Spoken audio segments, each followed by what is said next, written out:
Bem, meus amigos, tudo bem com vocês? Vamos aguardar aí o pessoal chegar, né? As pessoas já estão entrando, acenando, o Sérgio Toledo, todos vocês aí que estão conectados com a gente.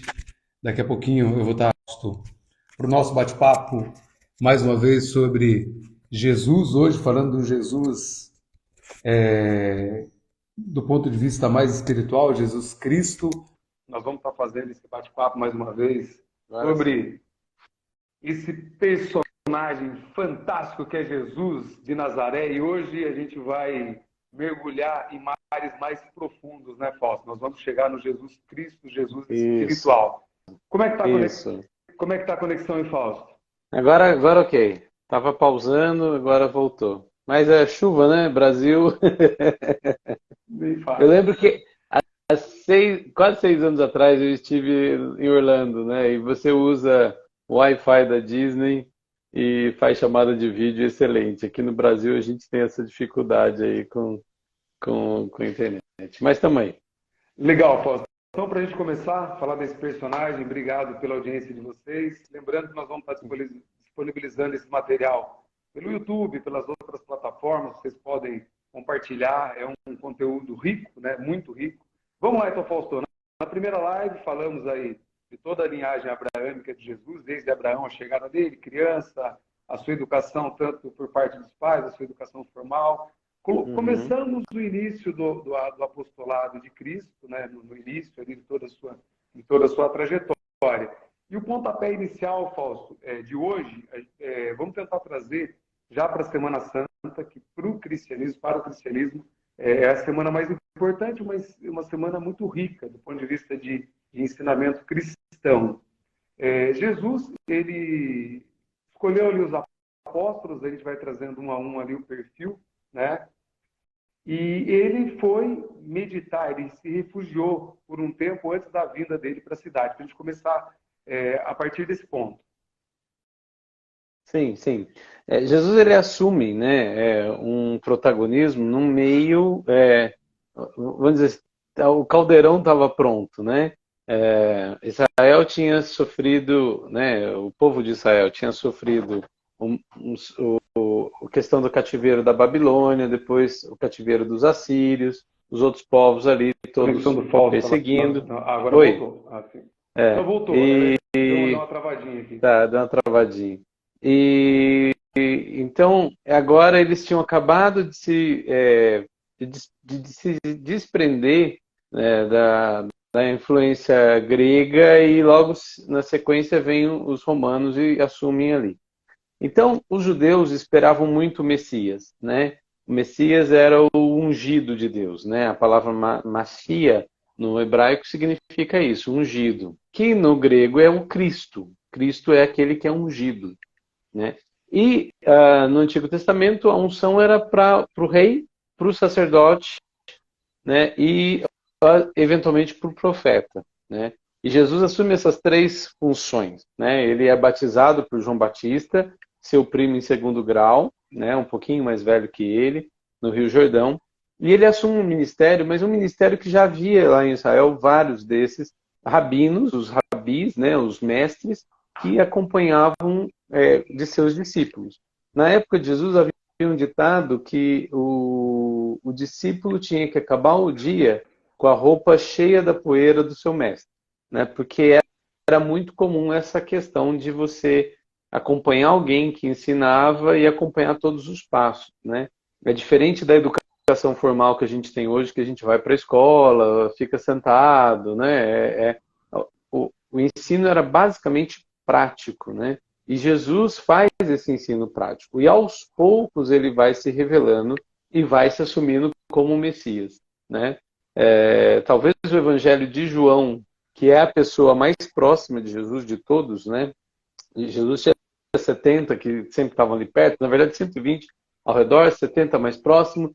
Dos 70 tinha 12, muito, né, que são os discípulos, os originais ali que assumem o papel, mas dos 12 tem 3 que andam mais junto com ele, que é Pedro, Tiago e João.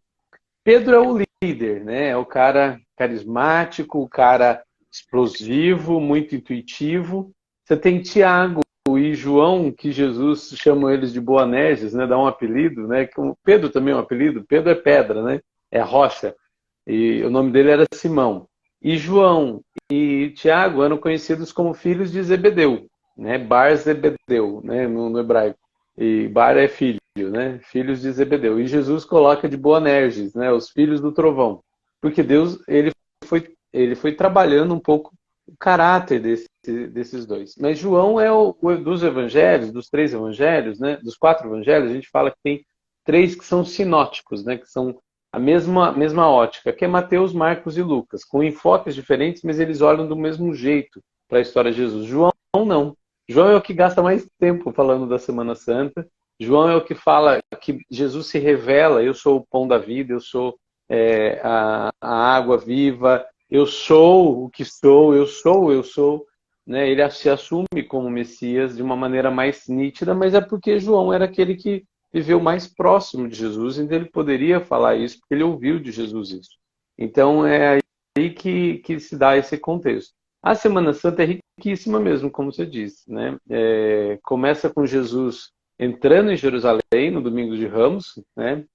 Aquela entrada triunfal, mas é interessante que ele vem lá da Galileia, ele participou, andou até fora, na região de Decápolis, a região de Tiro e Sidom, que hoje é o Líbano, e Jesus vem descendo, vem de vez em quando para a Judéia, volta para lá, e agora Jesus vem definitivamente para se entregar, para ser morto, né? Ele tinha isso muito claro, que ele veio para o sacrifício. Mas ele entra em Jerusalém e ele sai de Jerusalém na semana. Ele vai para uma cidadezinha ali próxima, onde havia seus amigos, Lázaro, Maria e Marta, e ele fica nesse vai e volta ali algumas vezes. Então, tem várias coisas interessantes. Tem a entrada triunfal de Jesus, tem a revolta, né, no templo com o pessoal que vendia as coisas. É na Semana Santa, acontece na Semana Santa. João gasta 3 capítulos ali dele só para falar do que Jesus falou intimamente com os discípulos mais próximos, né? Tem a questão da última ceia, que eles comemoram a Páscoa, a última ceia, a lavagem dos pés, a traição de Judas, a negação de Pedro, a crucificação e a ressurreição. Então é muita coisa aí que a gente tem acontecendo quis fazer um panorama, né? Mas na semana a gente tem, se a gente for falar só disso aí, a gente fica 2 anos aí falando, Rodrigo. Legal. E assim, Fausto, nós vamos trazer para as pessoas como é que foi o surgimento, ou foram o surgimento das igrejas, né? De todas as denominações, mais para frente, e o surgimento também de Jesus Cristo. O apostolado, Fausto, até para a gente explicar, que gera confusão até na cabeça de muita gente, como você falou, 12 seguindo diretamente, na verdade até 13, em razão de Maria Madalena, que teve assim, muito próximo de Jesus durante toda a sua trajetória em vida terrestre, né? Dá para falar dessa forma. Só que ele teve o Pedro, que era pedra, porque ele era intempestivo. Ele teve Mateus, um pouquinho medroso, em razão da própria profissão, que era cobrador de impostos, e o cobrador de impostos na época não era tão aceito. Os irmãos, como você falou, né, Tiago e João, que é o Tiago maior, né? E a gente tem o Tiago menor, que é o irmão de Jesus, né? Alguns estudiosos dizem que é irmão, mas era primo. Outros dizem que era irmão de fato, irmão de sangue de Jesus. E lá na frente vocês vão entender por que eu estou fazendo esse link, porque o surgimento das igrejas vem de eclésia, de reunião, né? De assembleia, e nada mais é do que reunião. Isso aqui que a gente está fazendo, nós, eu, Fausto, vocês da audiência, já é uma igreja, né, Fausto? É uma eclésia. É uma eclésia, já é uma igreja, né? Então a gente vai estar explicando isso. E Tiago Menor, que seria o irmão de Jesus, o justo, né?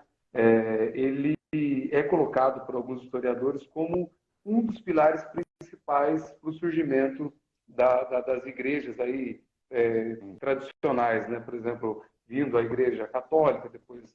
E essa ramificação veio, muita gente fala de Pedro, mas Tiago teve um papel muito importante ali. Eu queria que você falasse isso, porque tem 3 Tiagos, tem 2 Tiagos, tem dois Judas, tem o Judas, para que as pessoas É. possam entender melhor, no sentido do apostolado direto, aqueles 12 ou 13 que conviveram com Jesus ali.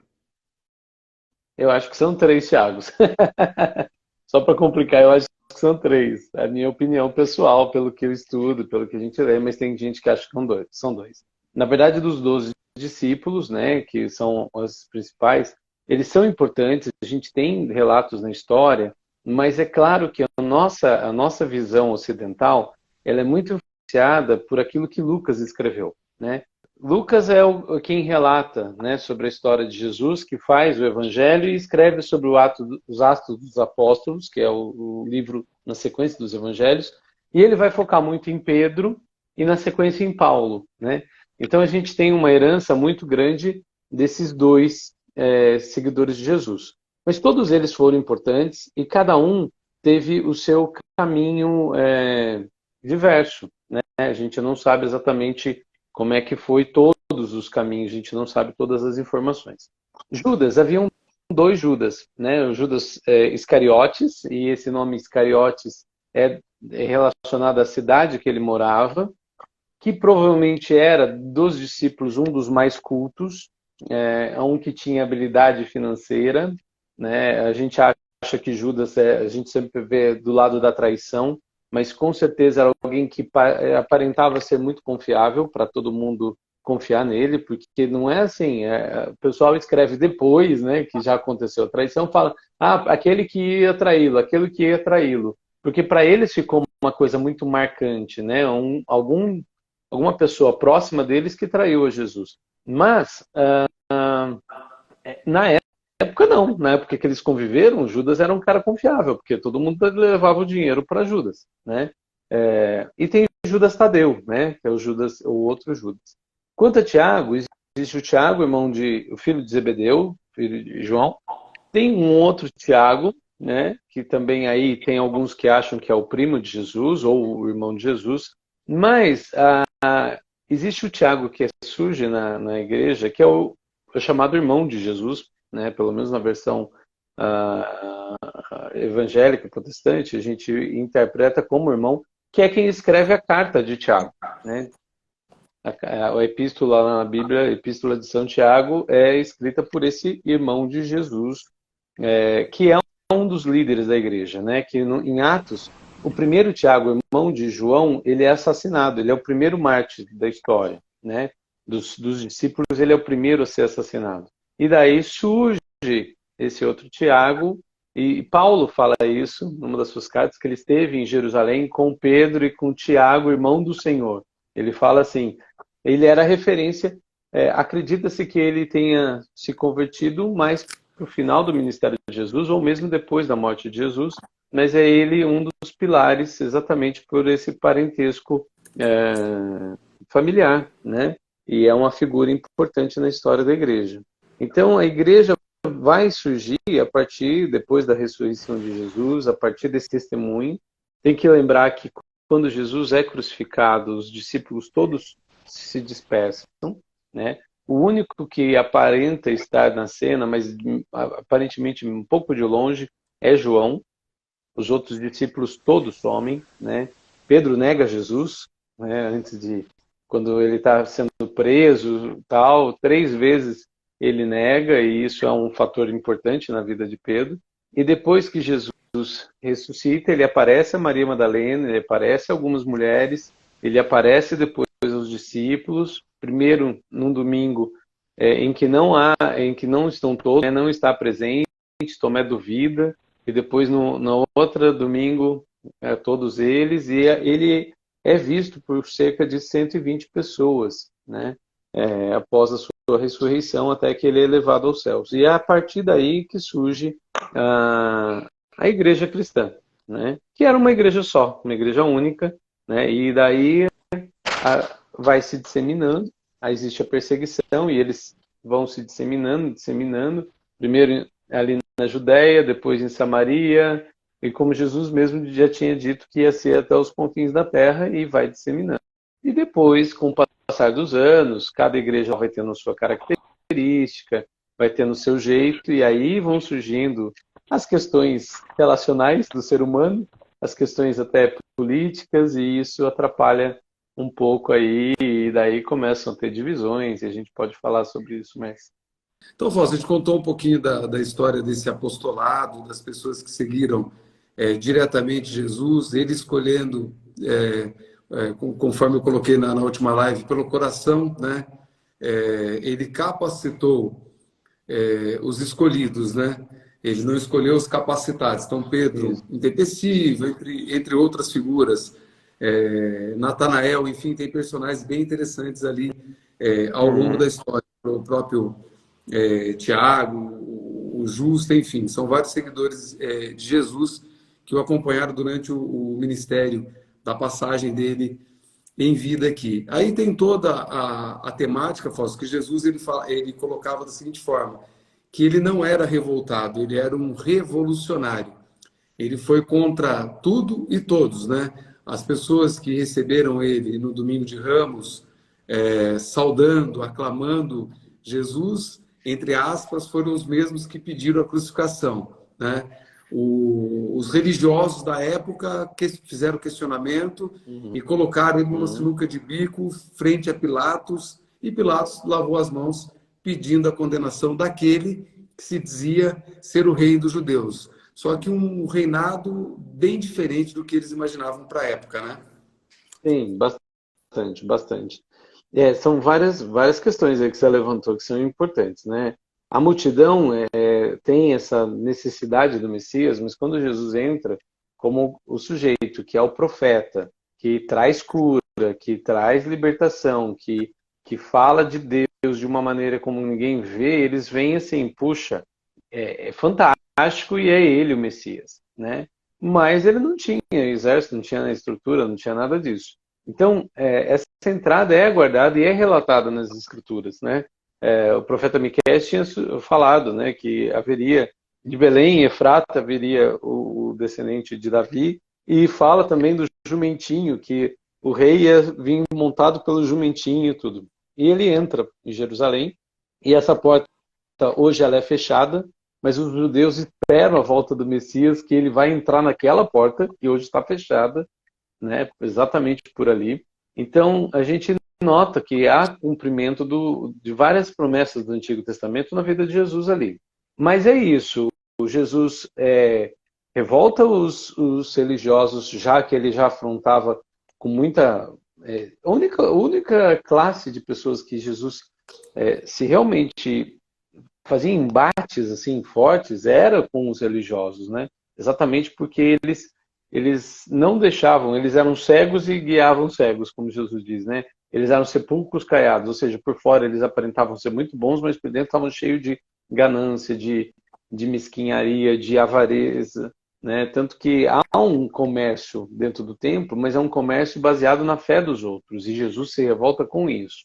Então Jesus desagrada ali e depois o povo acaba sendo levado a poxa, tem que escolher um, tem que escolher um. Já que ele não é o Messias, já que ele não vai derrubar Roma, opa, vamos escolher o Barrabás, que pelo menos aqui é menos pior, né? Aquela ideia do menos pior, né? Que a gente vê aí, por exemplo, nas nossas eleições, né? Então eles acabaram decidindo por Barrabás e assumem esse risco, e Pilatos realmente, né? Tem muita gente que defende pena de morte, esse é um assunto polêmico, não vou entrar nisso, ainda mais com a comoção que houve com a violência em Santa Catarina, mas Jesus é vítima de uma pena de morte, né? Ele não teve defesa, o que no direito romano era uma coisa complicada. Tecnicamente, Jesus teria que ter tido defesa, né? E Jesus, na oportunidade da defesa, ele fica quieto. E quando Pilatos pergunta, você é o rei?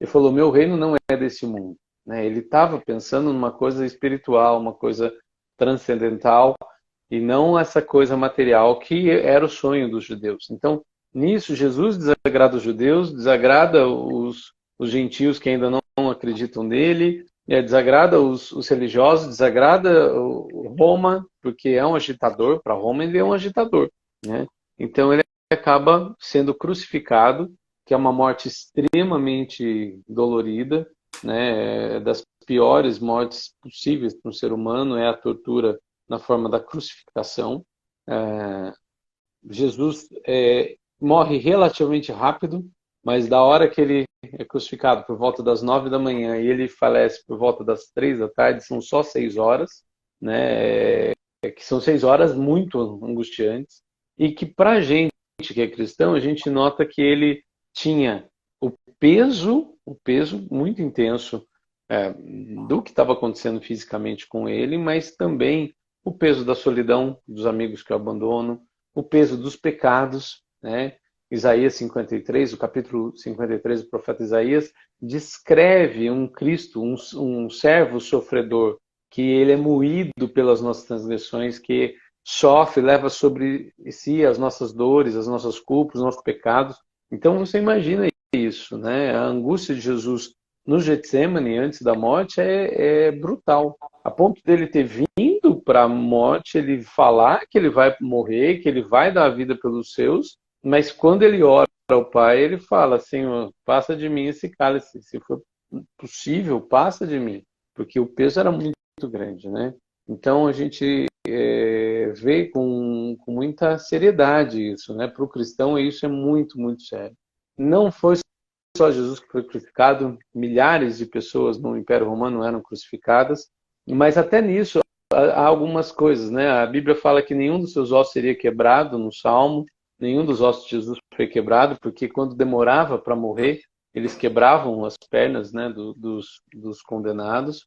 É interessante que o cordeiro, né, em Israel, que levava o pecado, que era o bode expiatório, né, aquele que levava a culpa do pecado, ele tinha que ser sacrificado fora do arraial, fora da cidade, e derramar o seu sangue fora da cidade. Jesus é crucificado fora da cidade. Então, há muitas, vamos dizer assim, coincidências, que para a gente que é cristão, a gente não vê como coincidências, mas são muitas com os cumprimentos, né, do que tinha lá no Velho Testamento. Tanto que dos 4 escritores, né, Mateus, ele se encarrega muito de trazer os textos do Antigo Testamento, mostrando que Jesus é o Filho de Deus. Marcos, que é o primeiro evangelho, Marcos provavelmente foi João Marcos, sobrinho de Pedro, que escreveu, é aquele evangelho muito dinâmico. Ele é o servo que serve a todos, que serve a Deus e que é muito...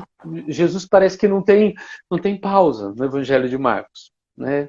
O evangelho de Lucas já é um evangelho mais estudado. Muitos acreditam que Lucas, quando foi com Paulo para Jerusalém, esteve junto com Maria, né? A mãe de Jesus. Tanto que ele comenta muito no evangelho assim: e Maria guardou essas coisas no coração. Maria guardou essas coisas no seu coração. Por quê? Porque ele está ouvindo de Maria. Maria estava com a memória ali, né? A gente fala decor é decoração, né? Quando você sabe uma coisa, decor. Então vem essa expressão. Então ele traz esse aspecto mais do Jesus, assim, mais estudado, com mais detalhes, com mais riqueza de detalhes. E João é aquele evangelho mais de quem é próximo, né? Que ele quer convencer você de Jesus, o Messias, né? De uma maneira muito judaica, né? São 7 milagres só no evangelho de João, que é o número da perfeição, porque para João, assim, se você acredita no 7, beleza. Se você não acreditou em 7, não adianta eu contar o 8º, né? E Jesus assume: eu sou o pão da vida, eu sou a água viva, eu sou o Messias, eu sou... E tem esse relacionamento íntimo com os discípulos que vão, né, dar origem ao cristianismo. Agora é interessante, depois da ressurreição, que eles vão se dispersando. A gente não tem relatos, por conta disso, históricos. Por exemplo, a gente pega em Atos, vê Filipe falando com o eunuco da rainha de Sabá, né, que é hoje a Etiópia, né? Então tem a igreja copta que surge, né, muito do que foi evangelizado. Tem alguns relatos históricos falando que Tomé foi para a Índia. Ele esteve na Índia falando de Jesus lá, né, do outro, bastante distante. Tem relatos dos apóstolos, eles se espalhando, né? Pedro morre, onde é hoje a capela lá no Vaticano, né? Isso. Onde é na Praça São Pedro, né? Ele é crucificado em Roma, né? Poxa, um cara que era da Galileia, pescador, foi lá para o centro do universo daquela época, né? Como se estivesse em Nova York hoje, ou Paris, ou Londres, ele estaria sendo crucificado num lugar assim. Então, o evangelho, ele é disseminado pelos discípulos, né? A gente vê que o sangue dos primeiros discípulos, dos apóstolos, é que semeou a igreja. Foi esse martírio, né? O mártir vem daí, né? Aquele que se entrega. Então, não só Jesus entregou a sua vida, como os primeiros cristãos também acabaram pagando o preço de morte para poder seguir e falar desse Jesus. Que no começo é visto como uma seita, né? O caminho dentro da seita judaica, depois é visto como uma religião em si. Fausto, você falou dos apóstolos, né? E é interessante a gente entrar nesse tema para esse surgimento do Jesus Cristo, né? Após a sua ressurreição, né? Tanto é que ele aparece primeiro para as mulheres, né? Confundiram ele até com o jardineiro ali. Tomé duvidou da sua existência. Tomé era o apóstolo que desacreditava em tudo, seria o cético, entre aspas, da época. Uhum. O cristianismo, ele causa certa inquietação em todos nós, eu acredito, ou pelo menos em grande parte das pessoas, porque ele foi um projeto que ele foi revolucionário, ele foi, como eu usei na última live, disruptivo frente ao judaísmo da época, né? Ele mudou um conceito. Jesus, ele pegou todas as leis judaicas e transformou em duas: amar a Deus sobre todas as coisas e o próximo sobre a ti mesmo. Ele resumiu em 2 mandamentos toda a trajetória judaica. Fez isso com os apóstolos, eles começaram a fazer reunião, as igrejas ali pequenas e perseguidas durante muito, muito tempo, né? Pelo próprio Império Romano, né? Foram muito perseguidos. Você falou da morte, né? Pedro, por exemplo, teve uma morte muito... Todos eles, na verdade. André, por exemplo, ele foi... André, crucificado. Também. Isso, E aí vem o primeiro, entre muitas aspas, tá, Fausto? O primeiro conclave, que seria a primeira reunião, para surgisse ali os sacerdotes cristãos. Como o Fausto bem colocou, não era essa ideia no início, né? Eu acho que eles nem imaginavam. Eles queriam levar a mensagem de Jesus, que era essa: amar a Deus sobre todas as coisas e o próximo como ti mesmo. Aí tem um relato que alguns acreditam, outros acham que é um personagem criado, montado com vários, que é Estevão, né? Estevão, ele foi ali um sacerdote de Cristo e fora dos 12, né, ele foi um dos indicados ali por Pedro, por Tiago, enfim, para seguir o ensinamento. E ele foi um dos primeiros mártires, assim, ou o primeiro, fora dos 12 apóstolos. Eu queria que você contasse um pouquinho sobre Estevão. Estevão, ele surge num momento muito interessante, porque Jesus ressuscita, aparece várias vezes, em vários momentos, Jesus come com eles, é interessante isso, né? Que ele está num corpo glorificado, que a gente vê na Bíblia, que a gente não sabe exatamente o que é, porque ele atravessa a parede, ele surge do nada, mas ele come com os... Então a gente não consegue identificar, não era um fantasma, mas era uma presença real. Tanto que ele fala para Tomé, pode colocar a mão aqui no lado, vê aqui o furo, vê aqui as marcas dos cravos.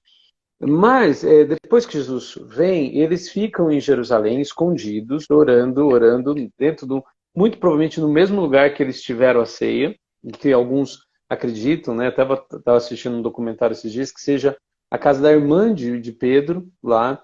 Existe esse lugar, que provavelmente foi onde os discípulos cearam e receberam o Espírito Santo, e a partir desse revestimento com o Espírito Santo é que Pedro tem coragem e acontece toda aquela situação, e ele prega e 3.000 pessoas, 5.000 pessoas se convertem, depois outra pregação, mais 3.000 se convertem. Então, assim, do nada, de 12 apóstolos, de umas 20, 30 pessoas, vai para 3.000, para 5.000. E eles começam a ter uma demanda que é o quê? Eles falam de Deus, eles começam a vender tudo que eles têm para se sustentar e ficar orando no templo judaico. Eles oravam no templo e falavam de Jesus. Então essa era a visão inicial. Só que começou a ter gente passando necessidade, e daí eles instituem os diáconos, né?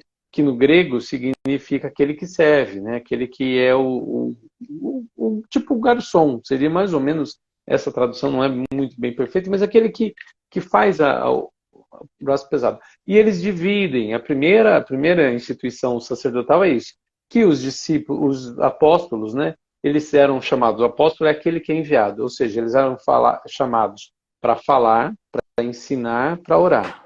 E haveriam pessoas de boa fama, que fossem uma família legal, uma vida de testemunho legal, cheios do Espírito Santo, mas que se dispusessem a socorrer as pessoas necessitadas.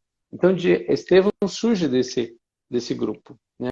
E Estevão é preso, e quando ele é preso e no fim ele é apedrejado, mas ele faz um dos discursos em Atos 8 que é muito lindo. Ele faz um resumo de toda a Bíblia e ele vai provando, né,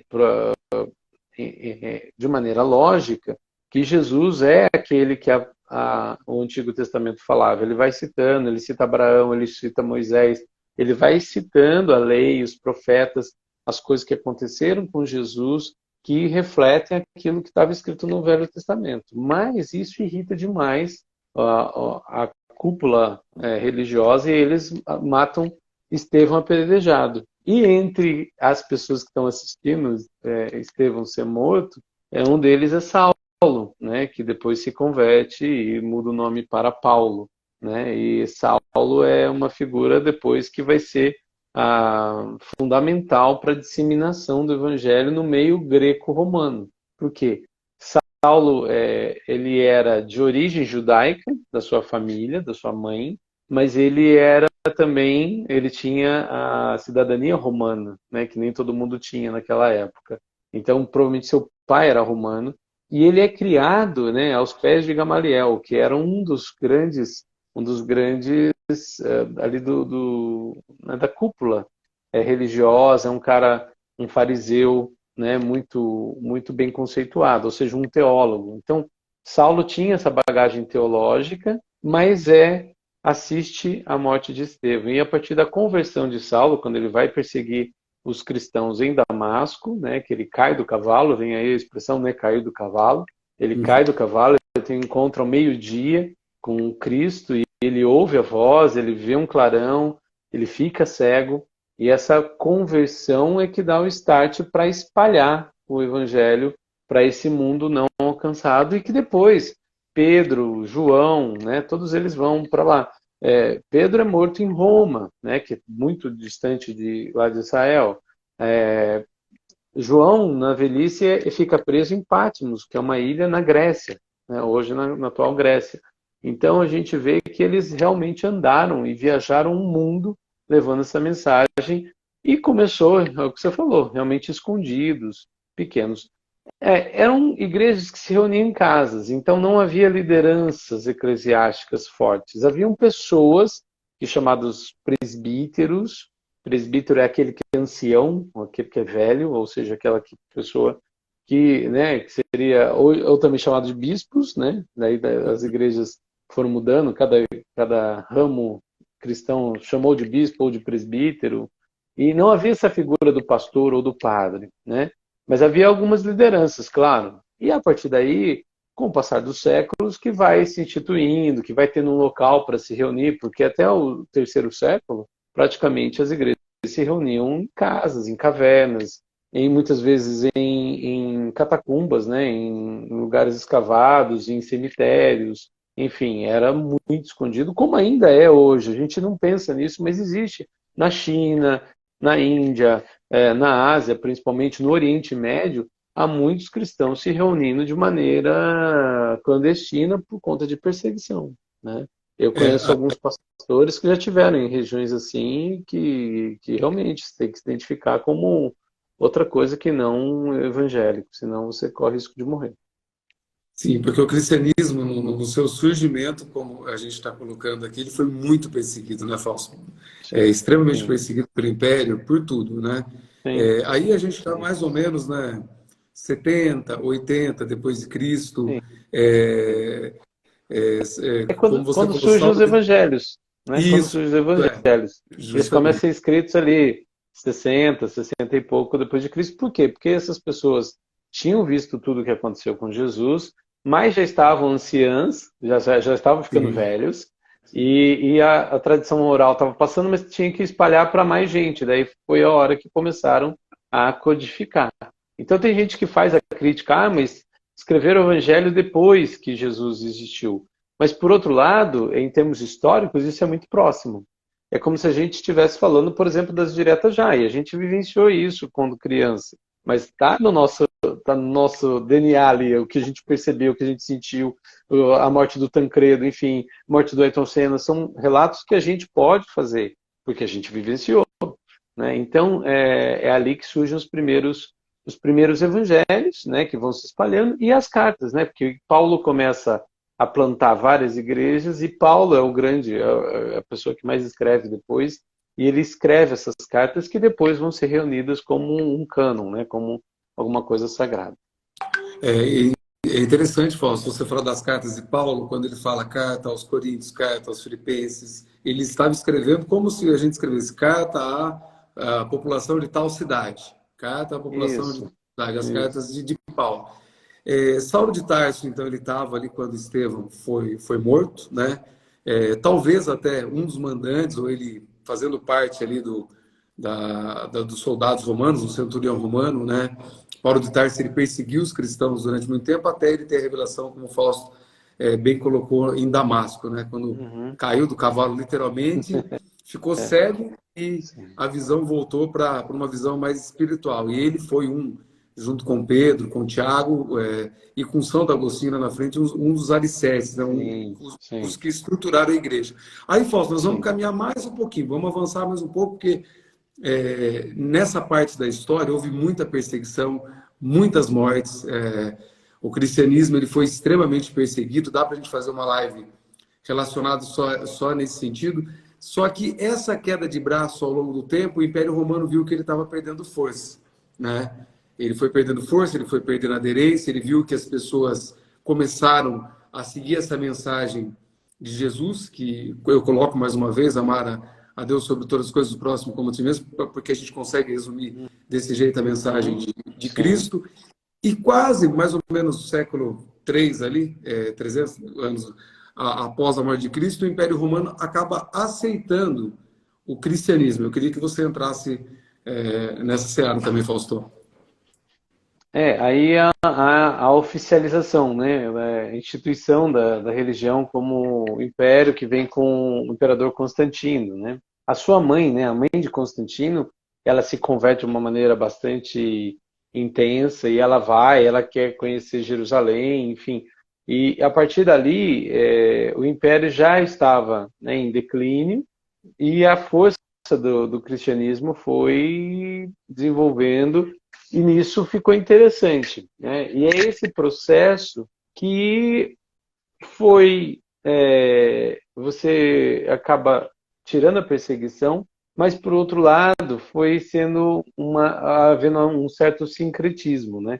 Algumas algumas ideias que eram comuns a Roma, a Grécia, começam a adentrar de maneira mais forte, né? Por exemplo, um conceito muito importante, né, até que está no credo lá de Nicéia, é que a ressurreição é do corpo, né?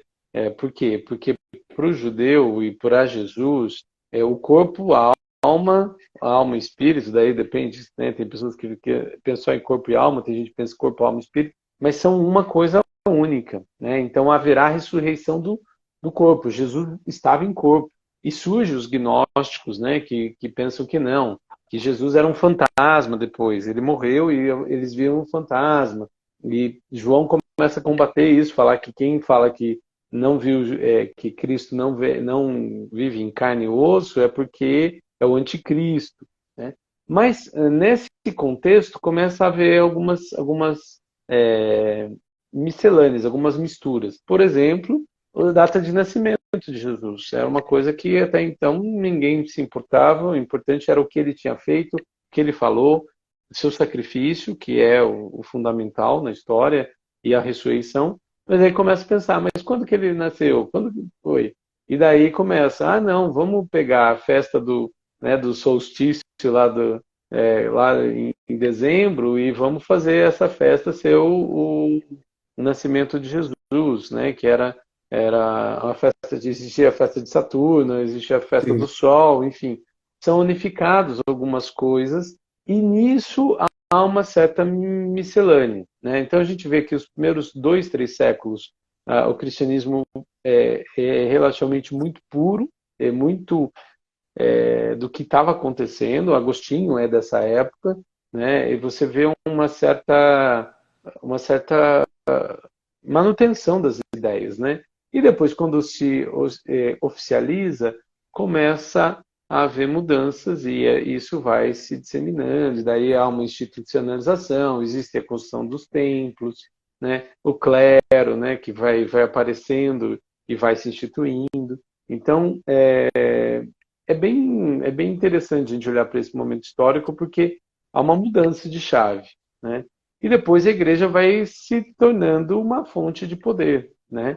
E isso vai, né? A gente vê, por exemplo, as cruzadas, né? No século, ali por volta do ano 900, 1000, 1100, a igreja já com poder bélico, com poder financeiro, sustentando alguns reinos na Europa, né? E daí isso dá origem a, vamos lá, tem uns hereges lá dos muçulmanos que tomaram Jerusalém, vamos tomar Jerusalém para nós, porque é onde é terra santa. E aí começou essa busca, né, por essas coisas, e a gente vê que houve uma mudança de foco, e eu acho que até a mudança mesmo de visão. E aqui é isso, né? A gente sabe, uma empresa, né, você que trabalha aí com marketing, você vê as empresas que são familiares, começa com uma pessoa, tem uma visão, os filhos já têm uma outra visão, os netos, outra visão, e às vezes a empresa fabricava papel e de repente está vendendo carro. É assim, a mudança é muito grande. E com o curso da história, isso aconteceu dentro do cristianismo, né? Agora, é interessante que sempre houve grupos de resistência, sempre grupos que tentavam voltar a essa ideia primitiva da igreja voltar daquilo que estava na Bíblia, a pessoa de Jesus, né? E isso vai se declinando, e daí até que depois surgem os pré-reformadores, lá no século XII, XIII, XIV, e depois do século XV, 15 para 16, né? Daí tem a impressão da Bíblia, né, por Gutenberg, vem Lutero, coloca as 95 teses, ao primeiro cisma assim, da Igreja Ocidental. Já havia a Igreja Oriental, já tinha saído ali por volta dos 300, é justamente essa fase que dá uma certa divisão ali da Igreja Ortodoxa com a Igreja Católica. Lembrar que católico significa universal, né? É a Universal, igreja de justamente. todos, é universal, católica. Então era uma igreja única, né? E apostólica porque segue o apostolado, né? Igreja católica apostólica, romana porque surgiu de Roma, porque depois teve a ortodoxa que não, queria manter aquilo que eles entendiam que era o princípio. Depois, na igreja ocidental, vai vir Lutero com as reformas, já com aquela questão das indulgências, né, que é uma grande pendência lá, aquela questão de comprar alguma coisa para a fé, e daí Lutero é contra, e daí a partir de Martinho Lutero surgem outros reformadores, como Calvino, Zwinglio, mesmo o rei o rei, né, o rei Henrique Henrique VIII. VIII, o Henrique VIII na Inglaterra, que quer separar da mulher, na Catarina, e daí ele cria a igreja anglicana, e aí começa a divisão, e isso é um período histórico um pouco, não sei se cabe entrar aqui nesse ponto ou não, aí você decide. Mas daí vem essas inúmeras divisões que o cristianismo sofre, e muito por conta das questões pessoais, né?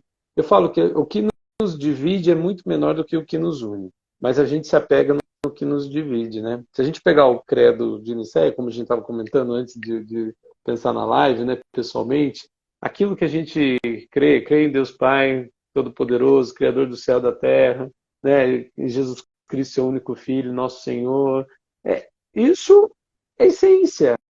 E a gente devia se unir por isso, mas aí um reclama porque batiza criança, o outro porque não batiza criança, um porque batiza com pouca água, outro tem que ter toda a água do mundo. Então ficou isso, né, e com várias brigas, por exemplo, entre católicos e protestantes, né? A música lá do U2, né? Sunday Sunday Bloody Blood. Sunday, fala daquele domingo sangrento que houve na Exato. Irlanda, de briga de protestantes e católicos, com mortes. Isso é um absurdo, né? Eu imagino assim, Deus olhando lá, fazendo assim, né? O que está acontecendo? Eles estão brigando em meu nome, mas nada a ver com o que Jesus tinha feito, né? Pelo contrário, Jesus ora para que nós fôssemos um, né? Como ele é com o Pai. Mas aí que está, Né? Fausto, eu fiz isso também, mais uma vez, de modo provocativo, trazer toda a trajetória histórica para a gente chegar no Jesus espiritual, que nos une. Não Sim. olhei os vossos pecados, mas a fé que anima a vossa igreja, né? O que eu estou querendo dizer com isso? Como o Fausto falou, teve o concílio de Nicéia ali mais ou menos por volta de 300 anos depois da morte de Cristo, né? Cristo humano, né? E o nascimento do Cristo espiritual veio logo após a sua ressurreição, que nós celebramos amanhã no domingo. E cisma, que o Fausto citou, nada mais é do que a separação que houve dentro das igrejas, né? Tanto dos gnósticos, gnóstico significa saber, né? As pessoas que eram detentores aí que trazia para um lado mais racional a questão das religiões. Então, o cisma é a separação. O que separa? É tradição, né, Fausto? Uhum, Um dos motivos é a tradição. Um dos sim. motivos são questões culturais, entre outros motivos. Mas o mais importante é o que nos une, né, Fausto? E o Jesus, Sim. Cristo, de fato, o que Jesus ele queria é essa união, é essa convergência, é esse entendimento, né? Sim. Que, infelizmente, como você falou, você levantou até uma lebre na última live, que você falou, ele capacita os loucos para confundir os sábios, né? E as igrejas, às vezes, ou até a igreja, cada um de nós, né, ao invés de Uhum. convergir, de tentar trazer uma mensagem positiva, uma mensagem verdadeira, não. Prefere a briga, o atrito, o implicar com o outro, porque o outro usa cabelo assim, o outro usa cabelo assado, e esquece a essência de Jesus, que ele foi justamente na direção daqueles que viviam à margem da sociedade, né, como, por exemplo, o encontro de Jesus com a samaritana, né, que até ela ficou um pouco assustada Sim.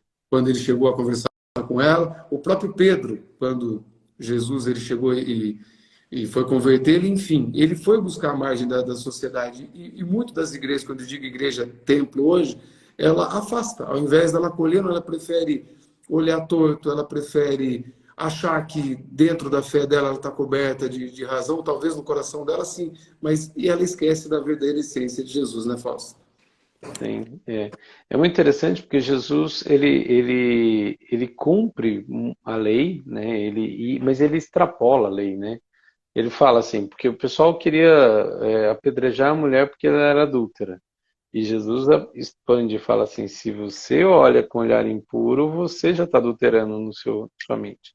Então ele extrapola muito e a gente tem esse problema de julgar os outros pelos seus atos e julgar a gente pela nossa intenção. A gente se julga pela intenção. Não, mas eu não quis fazer isso, eu não quis machucar, eu não quis roubar, eu não quis. Não, eu desejei a mulher do próximo, mas eu não fiz nada, eu não relei nela, ela nem ficou sabendo. A gente se justifica muitas vezes. E Jesus, ele quebra isso, né? E ele quebra até a questão ritualística, né? Porque ele vai à sinagoga nos sábados, ele está presente, mas ele cura no sábado, né? Que para o judeu, assim, não podia fazer nada, nem o bem. E Jesus fala, opa, peraí, como assim? O cara que está aqui 12 anos, a mulher com 18 anos lá, encurvada, 13 anos de encurvada, né? O homem com a mão ressequida. Jesus vai e cura dentro do templo, dentro da sinagoga. Isso para o judeu é assim, como? Né? Então ele era disruptivo, como você falou bem, ele extrapolava essa questão.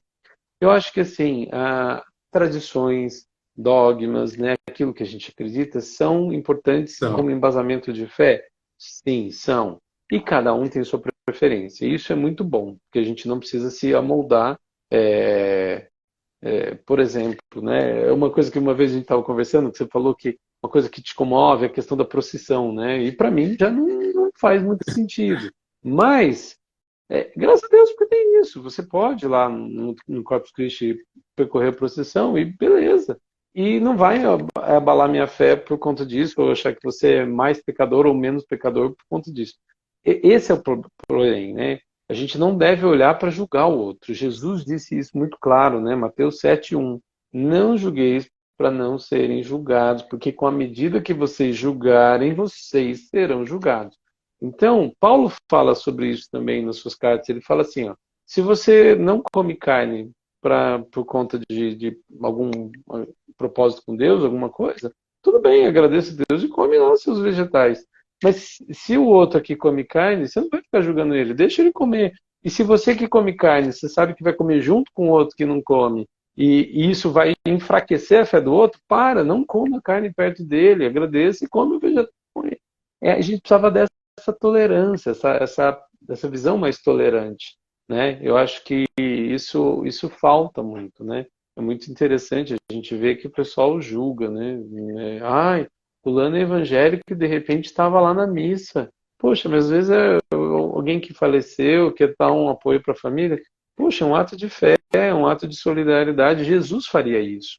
Como Jesus também saiu do templo para ir conversar com a mulher samaritana na beira do poço, meio-dia, né? E judeu não falava com samaritano, porque samaritano era impuro, samaritano não era nem considerado mais do povo de Israel, de tanta miscelânea que tinha. Uma mulher que tinha 5 maridos, né? Estava no 6º marido.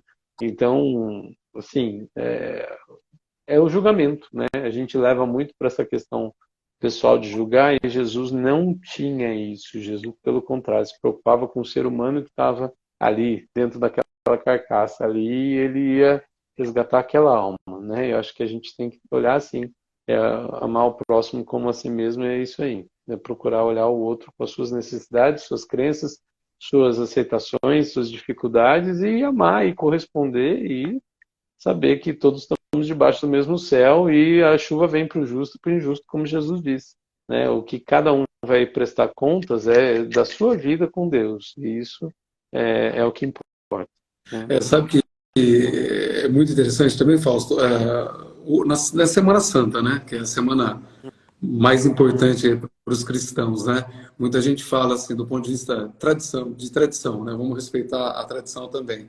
Eu não como carne na sexta, eu deixo a barba a semana toda, Sim. né? Só que daí esquece do resto, né?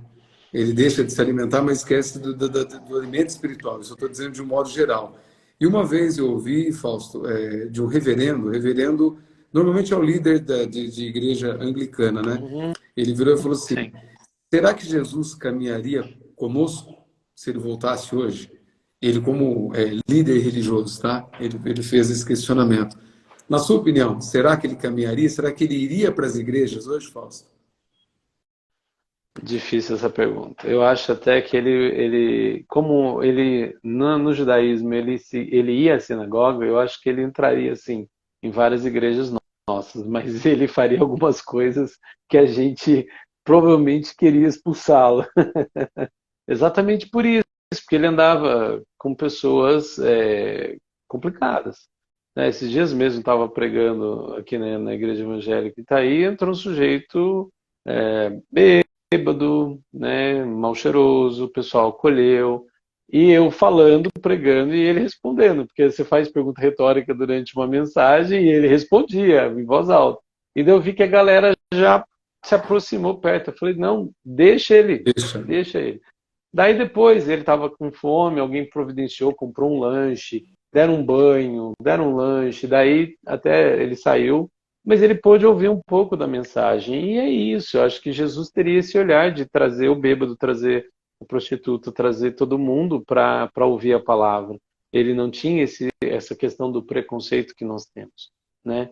E eu acho que a gente tem que pensar. E uma palavra boa para pensar que eu tenho meditado muito é isso, a eclésia, né? Que é a igreja, é a reunião, é a assembleia no grego, mas o termo literal significa os chamados para fora.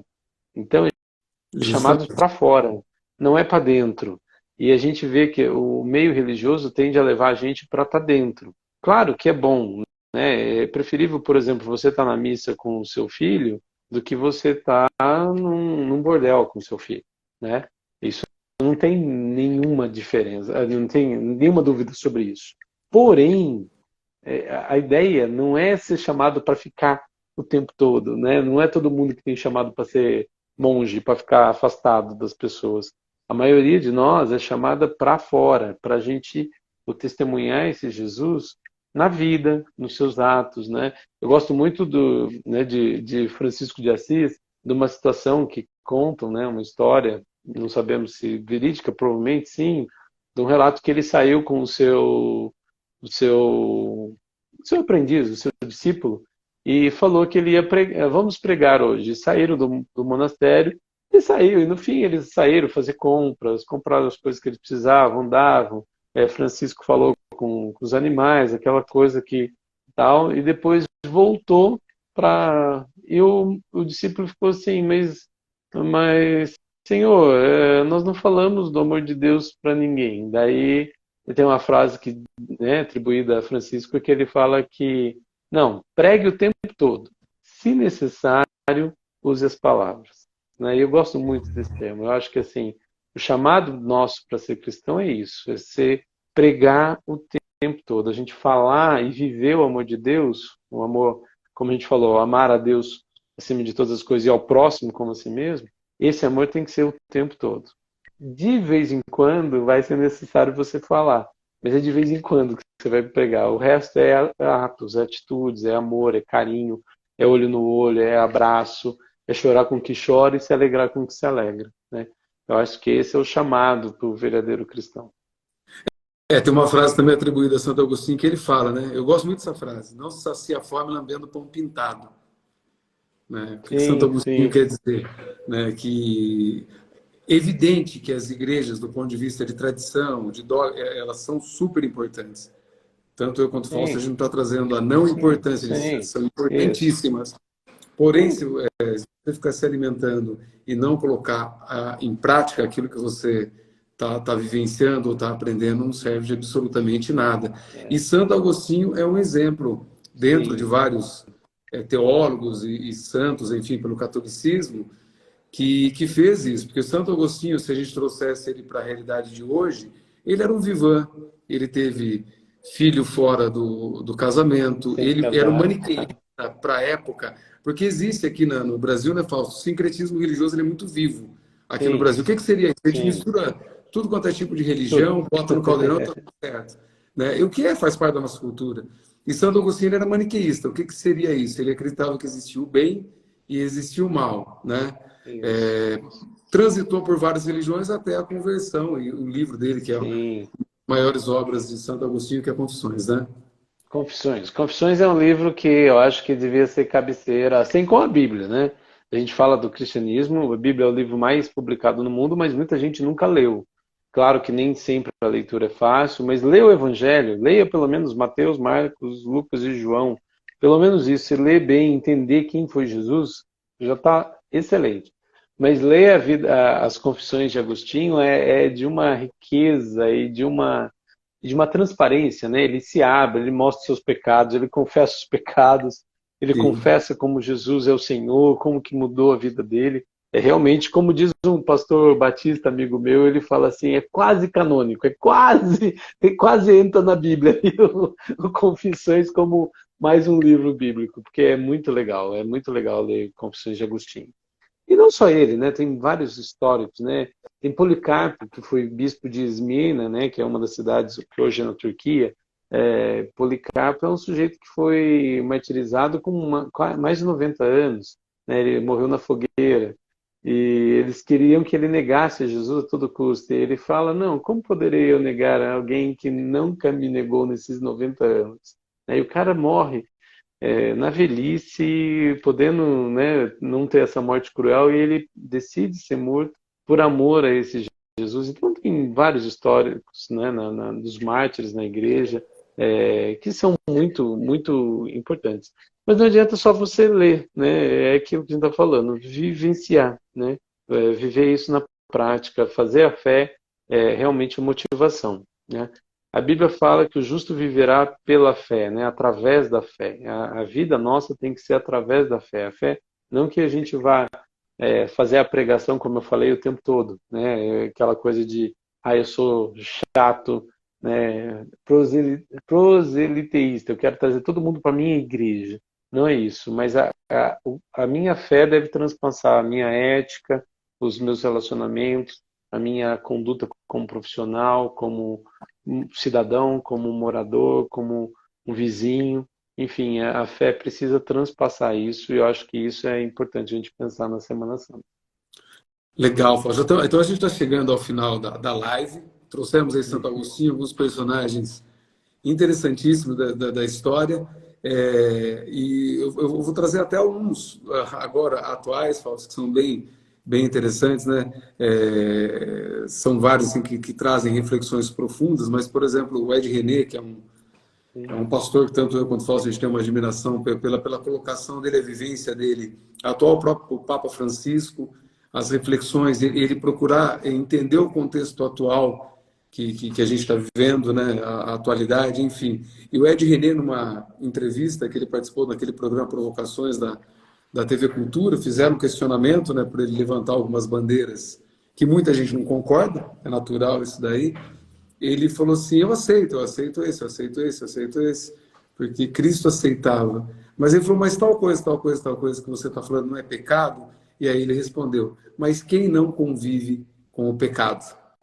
Né? Então, o primeiro exercício, né, Fausto, se você pegar todos que tiveram uma história muito próxima com o cristianismo, com Cristo de fato, eles reconheceram seus próprios erros, como, por exemplo, nós temos há pouco aí Santo Agostinho.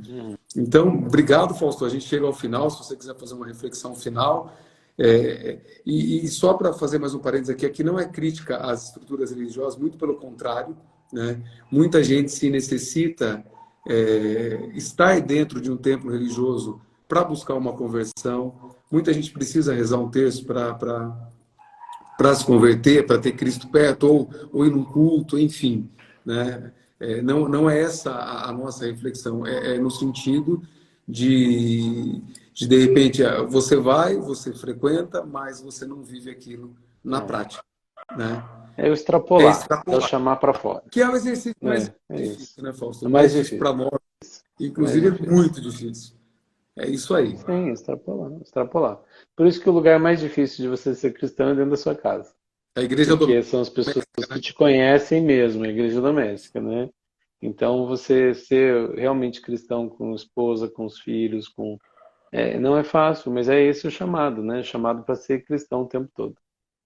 E só para encerrar, Fausto, um dos apóstolos de Cristo que Jesus, inclusive, ele está num momento muito difícil da vida dele, que é Natanael, que ele está orando, ele está num determinado lugar orando, pedindo para que Jesus olhasse, Jesus não, Deus na ocasião, né, porque não tinha essa figura messiânica ainda, né?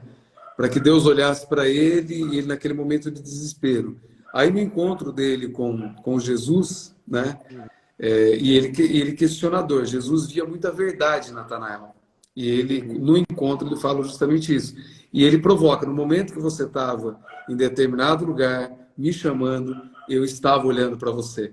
Né? É bem interessante esse ensinamento em cima de Natanael. É muito legal. Claro, eu sou apaixonado por Jesus, pelos evangelhos e tento ler e reler e viver isso. Mas uma das coisas mais lindas do evangelho é o finalzinho de Mateus, quando Jesus fala: e eu estou com vocês, né? Estou convosco todos os dias até a consumação dos séculos. Ou seja, essa questão da presença, né? Que lança fora o medo.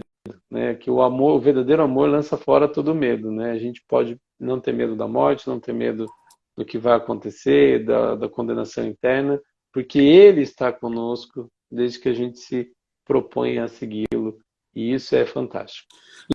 Legal, Fausto. E recomendar para o pessoal, então, tem alguns, além da Bíblia, que é importantíssima, né?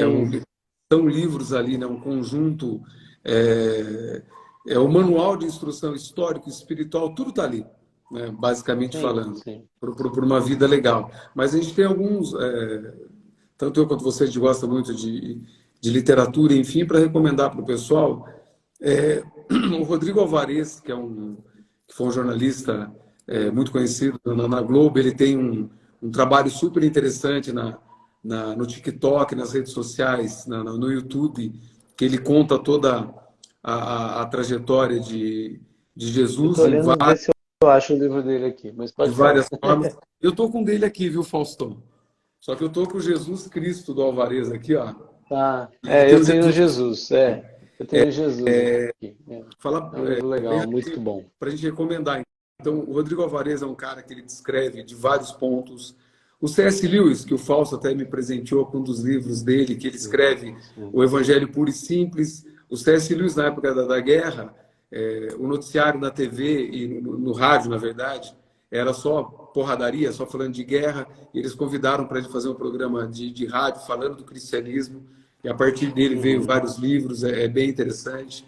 É. O próprio Augusto Cury, que era um cara né, Augusto Cury é um pesquisador, um psiquiatra, um psicólogo, que ele foi desafiado a estudar a mente de Cristo. Ele falou assim, mas peraí, como é que eu vou estudar a mente de Cristo sendo que eu não acredito? Aí provocaram, né, fizeram uma provocação e falaram, mas peraí, você vai estudar ele do ponto de vista homem, que já existe várias evidências que ele passou por aqui. E a partir disso, ele se converteu. Ele escreveu Uhum. vários livros, é um homem mais amado da história, inteligente da história, enfim. Então tem É. várias fontes, né, Sim. que dá para É. seguirem. C.S. Lewis é Cristianismo Puro e Simples, é uma boa leitura. Eu gosto muito também do Surpreendido pela Alegria, que é como se fosse uma autobiografia do Lewis, que ele era ateu, ele se converte ao cristianismo, mas de uma maneira, não relatando historinhas cronológica, mas bem legal, muito interessante. Recomendaria também, já que você citou o Ed René, Vivendo com Propósitos, é muito legal, do Ed René, que fala muito sobre esse cristianismo que extrapola, assim como o Talmidim, que ele fala do discipulado, são 52 lições para você fazer uma por semana. Tem também, em termos históricos, uma breve história do cristianismo do Geoffrey Blaney, que é bem interessante, já um calhamacinho assim, mas dá para ler e conta um pouco sobre essa história e fora outros. Confissões de Agostinho é uma leitura que assim deveria ser imperdível, imperdível. Acho que vale a pena ler. E os pais da igreja, né? Tem várias coisas. Tem um livro chamado pequenininho, chama Os Pais Apostólicos, que antes mesmo de ter toda organizada a Bíblia, era o que eles ensinavam nas igrejas e foi passado, né? Então tem muito do credo, tem muito do que a gente lê hoje no Novo Testamento, está nesse livrinho que chama Os Pais Apostólicos. É bem interessante, são os primeiros bispos ali que surgem, os primeiros presbíteros que surgem nas igrejas, que eles escrevem o que eles acreditavam. Então, é muito prático, é muito assim pragmático para a sua vida no dia a dia, também é uma leitura bem legal. Então, beleza, Faustão. Então a gente fica por aqui. Obrigado mais uma vez. É a segunda de várias que nós vamos trazer para vocês aqui.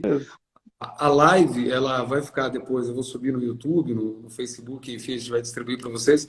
Até eu vou fazer edição daquela parte que ela deu uma oscilada no começo, ali, em razão da internet. E a ideia é trazer uma mensagem positiva para todo mundo aí na Sexta-feira Santa. Viva a Sexta-feira Santa todos os dias. A Sexta-feira Santa não, é a Semana Santa, né? Todos os dias da sua vida. Eu tenho certeza que sua vida será plena. Obrigado, viu, Fausto? Valeu.